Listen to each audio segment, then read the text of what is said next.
Welcome to Good Company. I'm your host, Dylan Karadiana, and each week I sit down with some of Australia's fastest growing founders. We talk about all the stuff that works and often the times they don't. Enjoy the episode. We started a brand called Livecoat, a lifestyle brand that has now Australia's deepest A-frames. I went to sewing classes. No money, nothing. Using ZipPay to buy Coles vouchers to feed our kids. I've experienced burnout myself. You don't really know the potential that you've got until you actually have a crack. And some of the challenges where having compartment syndrome, told I'll never play rugby again. You can't be scared. You have to do well in your life. You've got no choice.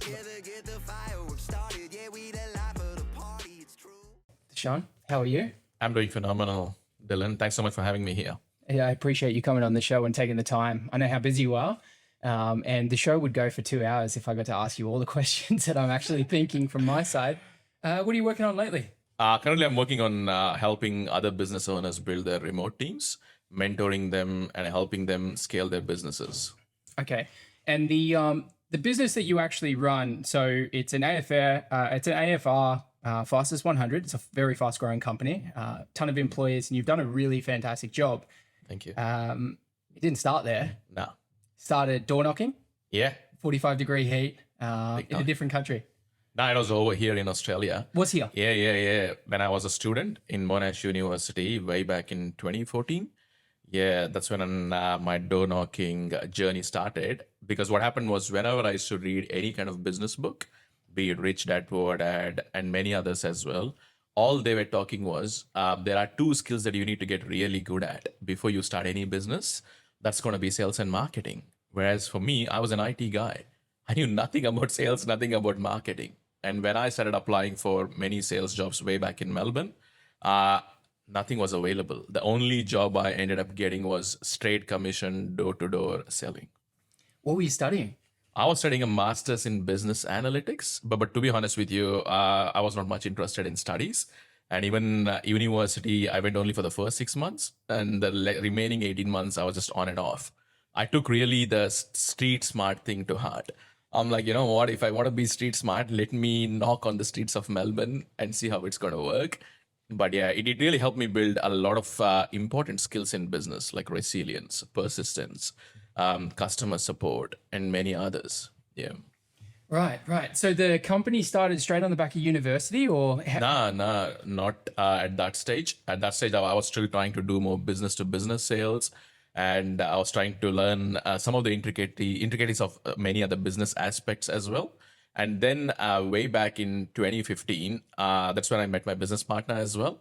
And we met at one of Tony Robbins' seminar, Unleash the Power Within, and where you get to walk on fire and many other things. That's where we started to get an idea of starting a business together, and we started working towards it. So I'm going to get into the walking on fire stuff a little bit later on.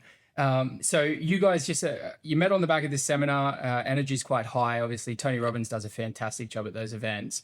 Did you guys know each other going into that seminar? Or we did. We were just working on a few projects before that. But later on, we got to know that, you know what, we have synergies. We have that hunger for personal growth, getting better and everything. And most importantly, if you have walked on fire together, I think so you can start a business together. I completely agree. Yeah. Okay. When your business was just getting going, was the mission of the business always what it is now? How did the business form to be such a fast growing business? Yeah, there was an evolution, to be honest with you. The first business we started was more about selling courses. Okay. Selling courses in community sector, especially for those people who work in aged care, childcare, disability, and those kind of industries. And what we did was we started using just remote teams. Okay. And we had around like 45, 46 people. And then we started developing different systems and many other things. And what we could see that because we were saving pretty good amount of money on payroll tax and many other expenses, we were reinvesting the money back on ads. All right. Or hiring another amazing A player, or investing in better tools, technology and systems, which really helped us scale pretty fast. And that's when a few of my friends started approaching us, asking us, what are you doing? How are you doing it? You're scaling pretty fast. You're not able to have much of a people issue or challenges. What exactly is going on? And then what happened was we started mentoring a few of my entrepreneur friends. And we could see that they were getting pretty similar results. They were able to spend more time with family, have bigger profits and all these things. And then we could see that, wow, this is a very fulfilling model. Why don't we help other business owners as well build their own remote teams and really have a bigger impact? And more importantly, Dylan, tapping into the global talent force. This is what most people were keen and interested in. What were those key hires in the early day remote? Were they a variety of different roles, or was it like just administrative? Because I think there's a massive misconception around what a remote hire looks like. Yeah. Remote hire, like being, someone who just, retypes paperwork is very different than some of the talent that's actually out there. Can you talk to what your initial hires looked like remotely? Yeah, absolutely. For me, to begin with, the first and foremost one was hiring someone like an EA or an administrative assistant, because sometimes as a business owner, you tend to forget that your highest value is not sending an email, not creating a Google Doc and other things. So that would be the first hire that we had as well, to make sure we delegate more lower value activities and make sure that we are able to build better systems. And I personally can spend more time on a higher value activity. I had been to a particular seminar as well, and where the speaker asked us to do a very important exercise. Okay. He asked us to think about the revenue that we want in our business. All right. And then divide it by the number of weeks that you want to work. And then again, but the number of hours you want to work. And at that time, when I did it, my hourly rate was coming to around $600 an hour. And I'm like, holy cow, I'm really not doing $600 an hour jobs, especially sending emails, all right, preparing Google Sheets, clearing invoices, doing my bookkeeping. These are all not $600 an hour jobs. So that's how I started. I started with this particular exercise, and also doing a time audit.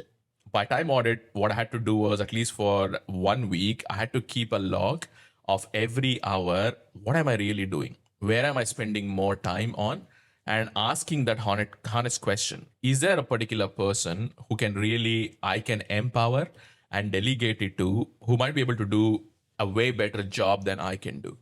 So I can say that was the first, or the initial hire that we did. And then I could see that I was the one who was doing most of the sales as well. So that's when we started hiring a few remote sales teams as well. And a few others later on. After a year or two, we started hiring a sales manager, an operations manager, a project manager. So we just started going on to more of a leadership role as well. Before we go any further, I'm going to drop the math to that breakdown in the free resources for the show. Yep. And then also the time audit. Yes. That's a major unlock. So I'm going to chase you up for that on the back of this, because I know people would love that. Okay, so super interesting way to look at it. But you already had a big business before this business, yeah? Yeah. The courses business. Okay, so can you talk to me on the origin, the courses, how long was that running? And it's still running today, correct? Yeah, it's still running today as well. Okay, but the new business, which is more of the workforce remote teams, that's become the bigger business? Yep. Okay. By a mile, or are they similar sized? A little bit, like, because again, I can see that the demand is pretty high over here now, because we don't need to market, we don't need to sell anything as such. Especially right now in Australia, I can see that because of the change in laws, regulation, payroll tax, everything, we can see that people are now becoming more aware that there are better quality talent. Because what used to happen previously was, Dylan, it was more about just cheap staff. All right, getting someone for $5 an hour. But that mindset shift is happening right now. People want to tap into like really top-notch talent. Okay, this is where they can see that they can get a bang for the buck without having to deal with all the challenges. I honestly used to think like this in college. Like, if you could take a high-end job, take the cream from that job, and then just basically outsource that. True. Because the talent pool is there. Yes. At a much lesser rate. And it's really not even about the rate. And I do know that from you. It's not the rate, it's the resource and the talent behind that. Yeah, I love it, man. This is such a great model. Yeah, it's a value that they bring in. I think so. And I can see this shift happening in the last 2 years, where even business owners are becoming more aware. The more I can pay a little bit higher, even sometimes if you pay $15, $18 an hour, you get a really top-notch talent. All right. Just to give you an example, in one of our businesses, We have one of our operations manager. She used to previously work for HSBC as a senior operations manager, and she used to manage 300 people. All right. And now we have tapped her into our business, and she's a freaking force of nature. All right. And sometimes all you end up paying her is like 20, $22 an hour. And I'm like, man, what an exceptional talent. How can you find that kind of an exceptional talent with that kind of an expertise, to come at that kind of a level? Yeah, I love it. What does your what does your customer profile look like at the moment? Is it a CEO? Is it a operations manager tapping into a second brain? Like, what does that look like for you? We usually deal with still business owners as well. But currently we are seeing a lot of traction with the building and construction sector, especially with estimators. There's been a bit of a challenge. I don't know what's happening in finding estimators. But whereas in countries like Philippines, we can see some really high quality estimators who have had experience working in different sectors. And they are able to get the job done way more faster at an incredible rate. Yeah, I love it. Okay. We're going back to the fire, back to the Tony Robbins. So a couple of moments along the way. Talk to me about that, because you mentioned it in the intake form. That experience and just starting that business with your business partner. Yeah. For me, I just had to go a little bit back, okay, during my school days as well. I wasn't like an A student. I can tell you that I was more of a C student, okay, and most of the teachers were not a big fan of me. And somehow I wasn't aware of that at that stage. I wasn't good at studies. I was really poor at it. I had really low grades. And I used to be always at the bottom of the class as well. And that's when, you have a challenges with your self-esteem, your self-confidence, and you start thinking that, I might not be able to do much with my life. And then later on, I had that same belief, wasn't performing very well in my university as well. Again, low grades, wasn't able to get any good jobs and other things. But what happened was I was pretty good during my university days in troubleshooting, okay? And making sure I'm able to install softwares on laptops and other things. While I was doing it, I bumped across personal development. Okay, people like Brian Tracy, Jack Canfield, Tony Robbins, and everything. And I started watching a few videos, and it did make sense, like setting goals, having clarity, and all those things. And I was able to start taking action on them, Dylan. That's when I really understood that you don't need to get caught up with your past. Your past does not really equal your future. Okay. And I can started seeing that so many people still live that in their belief. Your grades in school have no relation to your success in life. I don't know how many times I had to listen to that to understand that, because my limiting belief was only because I had low grades in school, I'll be a bummer for the rest of my life. But personal development opened up that entire arena for me. All right. And it was like, wow, what else can I do next? What else can I do next? And to be honest with you, Unleash the Power Within was my first exposure to that. And I could see that as well with Tony Robbins, how to really build a brand. He was just adding so much value. Even though the event was like $800 or $900 at that time, I think so he would have delivered 4 or 5 times the value. And that's where I started to understand some of the principles of business.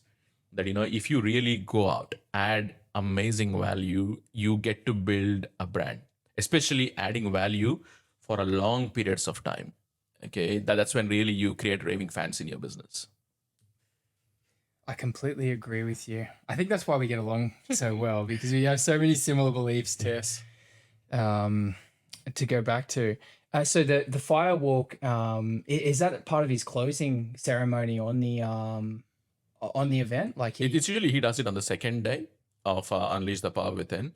So the main analogy behind that is he just uses fire as something like a metaphor, that if you have walked on fire, what else can you do?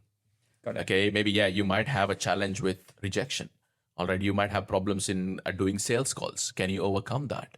So he just uses this as a metaphor, and he says that you can use it in different parts of your life. And also, more importantly, managing your state when you're fearful. When you know that you got to take that action, what do you do with your physiology? And he just primes you for almost like 3 to 4 hours. I think it's on the first day itself. He primes you for 3 to 4 hours so that you get that confidence in you. and you start working on fire. And how can you use that at different parts of your life once the event is over? And how much that applies to business. Hey, like we both know, it's a daily thing. Yeah. You go from one thing to the next, literally from fire to fire. Huge. Oh, okay. Very interesting. And your approach to it as well. I share so many similarities with that. Any guys that you'd point to? So Brian Tracy being one of them, Tony Robbins being a second. Who else are you a big fan of? I have I've gone through many people, but these days I think that the third person who's helping me a lot more is John DeMartini. All right, especially with the concept of equilibrium and equanimity, because previously most of the people who I used to follow speakers, they were all about only positivity. You need to have only positive thoughts. You can't entertain any negative thoughts and other things. Whereas DeMartini has a bit of a different concept where he says that it's going to be an equilibrium. All right, there will be positives, there will be negatives. Just accept them as it is. And the next guy would be Darren Hardy. Darren Hardy, like he's the author of Compound Effect and Entrepreneur Roller Coaster, which is a #1 book, which I recommend to most of the entrepreneurs. He goes a lot more into team building and leadership principles. So yeah, I really usually try to follow these 4 people and try to implement some of the strategies that they discuss. And a great way to transition from there. So now we know a little bit about your story and obviously getting things started, but this business, back to your business or your company, 150 plus employees, big business, fast growing business. Talk to me about the day-to-day of that for you at the moment. Yeah, for me, usually there are just only a handful of things that I need to really focus on. Even though there is a lot of firefighting, there's a lot of Slack messages that you need to focus on. For me, it just comes down to half a dozen things, Dylan. The first and foremost one is about the vision, all right, where we are going, what we are doing, and why we are doing. More importantly, the why and the what, that's what I need to be focused on more. And making sure our team and our leaders are figuring out the how and on the execution part of it. And the second one is more about attracting like really A-level talent. What is it that I can do right now to find that right person who can take our mission to the next level? All right, who would be that person? And how can I build a brand around my business so that it's more appealing for them to come and work together as a mission as much as possible? That would be the second one. And the third one is more about developing the leaders in the business. All right, what can I do so that I spend a lot more time in mentoring, coaching, and developing these leaders so that our business can scale. We can have a bigger impact. So that's what I'm trying to focus on. And additionally, these days, at least in the last few months, I'm trying to create a bit more of my own personal brand, because I can see that this is a bit of my own personal development journey. And this is something which I've resisted for a long time. I'm like, I'm a businessman. I don't need to go shoot on videos, or I don't need to post on social media. I'm busy growing the business. But I can see that anything that I resist for a long time, but if I try to overcome that, the results have been absolutely phenomenal. Again, I agree with you. Completely agree with you. Okay, so I think someone getting started in a business like yours, like there's guys out there trying to promote or outsource every other day. So it's a very competitive space, but very few of them do it to the extent that you're doing it. What would you say advice to someone looking to start and do this the right way? Yeah, man, that's such an important thing, because if you look at it these days, this is one of the most competitive sector as well. And to be honest with you, what has happened is in the last 3 or 4 years that the coaching sector has gone down these days. And what I can see is every life coach or a business coach 3 years ago is now a VA agency. Okay, they themselves might have done it or not done it, or they might have hired an EA or a virtual assistant, and then later on sometimes they just try to help other people. It may or may not work at times. And the reason why we've been able to scale faster, and more than that, Dylan, our retention rate is close to around 87% at the moment. The reason being, there's something really very important concept that really happened. So with our courses business 4 years ago or 5 years ago, we did a really important exercise. What we did was we started really profiling the top 10% in that business.